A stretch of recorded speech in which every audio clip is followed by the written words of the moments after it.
So recently, I just saw the new Demon Slayer movie, Demon Slayer Infinity Castle. This is the first movie of the trilogy, the Infinity Castle arc. This year was part 1, part 2 will be 2 years from now, and then the final movie will be around 2029, so 4 years from now. We basically had a new format. Instead of having seasons, we have now a movie format. Demon Slayer, this is technically their second movie. The first movie was The Mugen, which that is a fantastic movie. If you have never seen it, definitely watch it. Basically, the movie came out last week on Crunchyroll. I believe it came out on September 9th, and then on Thursday, it came out on the 11th, and I watched it on Sunday evening. And I have my opinions. I have very good opinions on it, and then some critiques, of course, as well. I don't think it was a perfect movie, but I thought that the movie was really good. But before we get into this, I will say there's going to be spoilers. If you have yet to watch the movie, there will be spoilers. So I warn you right now. If you don't want to hear it, I suggest you do not stay. But if you don't care, or if you already watched it, let's get into this. So I'm not going to give you guys the summary of the movie. What I do instead would be the opinions and my thoughts of what I think was really good and things that could have been better about the movie. So first, I want to talk about the animation and the voice acting to get it out of the way. Both of them were truly fantastic. The animation was great, always beautiful. Animation just honestly just gets better and better and better. And the voice acting, I could tell that the voice actors were just very enthusiastic and they truly love voice acting in not even just this movie, but just throughout the whole time that Demon Slayer has been around for. Second was the soundtrack. The soundtrack is also really, really good. It's beautiful. I love the battle soundtracks, especially when it was Tanjiro and Gyu versus Akaza. The soundtrack for that was truly amazing. And then also I wanted to talk about mainly the battles, because it was mostly, of course, the first battles of the Infinity Castle. Muzan is obviously the main antagonist, but he wasn't really involved in it. But the main fights were Shinobu versus Doma. The second fight was Zenitsu versus Kaigaku. The third fight was Gyu and Tanjiro versus Akaza. All of them, I have to say, they were all great. Like, they were all great fights. The first fight was Shinobu versus Doma. What I really liked about it was the pacing of the fight. The fight was really good. So obviously very quick because it's just a one-sided battle between them two.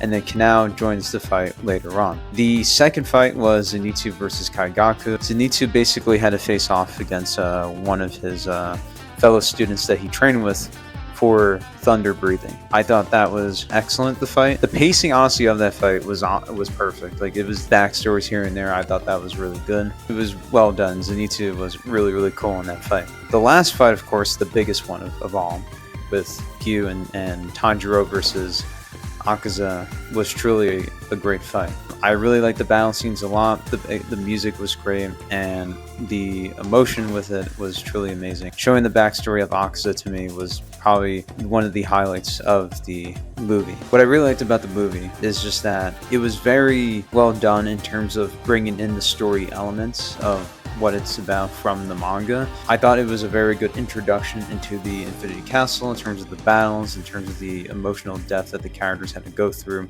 and also just introducing the backstories. Now, I have some critiques of the movie as well. So my first critique that I had was the pacing though. I did mention earlier that some of the pacing was good, like some of the fights. The fights in terms of pacing were really good.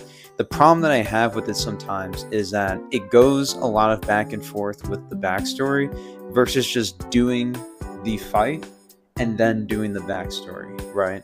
Now, the last fight I thought was better versus maybe Zenitsu versus Kaigaku or Doma versus Shinobu. I thought the pacing was like kind of out of control at times. It wasn't like horrible pacing, but it was pacing where I thought it could have been better and more organized. The other thing I didn't like too, that they brought Doma's backstory into the movie right away. As someone who is interested in Doma's character, I thought that they should have brought his character into the next movie instead in terms of for his backstory. The fight was fine, like, since it's a quick fight, I thought just doing the fight would have been perfect versus just having a mix of the backstory and the fight of being a one-sided fight. Now, Shinobu's backstory is fine, but not Doma's. So then when Kanao comes in, that's when things make more sense in terms of pacing though. The other thing I just didn't like about the movie, and I think this is really the main problem that I had with it, was the way how it was formatted in terms of how the structure of how it goes. So basically what I'm saying is, instead of feeling like a cinematic movie, it felt like all episodes compiled into one big blob of like maybe 8 to 12 episodes in a single season. Instead of that, they just made it to one big 2.5 hour movie. And it didn't feel like a movie, it felt more like everything combined. And the reason why it feels weird is because at times everything is going, because it felt like there was so much going on all at once. Usually that happens with like episodes within seasons versus movies. I didn't like that aspect at all in terms of the formatting. And don't get me wrong, I really thought doing a movie was totally fine. I just think that for next time, what they should do is make sure that the movie is more cinematic feeling, and they should organize in ways where you do the fights, and after the fights you do the backstories, right? Backstories of any characters that we haven't seen yet, and doing it near the end of the fight or doing it even after the fight is pretty much done. So for instance, like with Doma, right?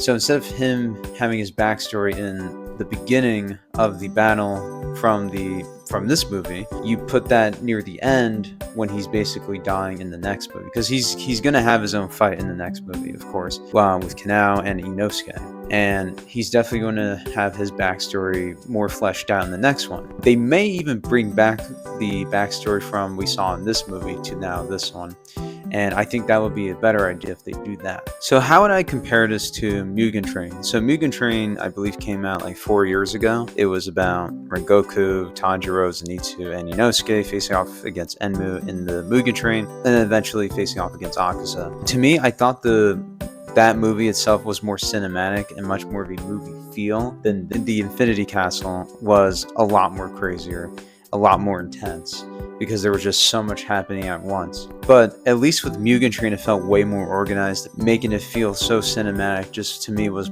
a lot more important than this one. This one, you could basically say, let's just make another season of Demon Slayer. Overall though, I thought this movie was very good.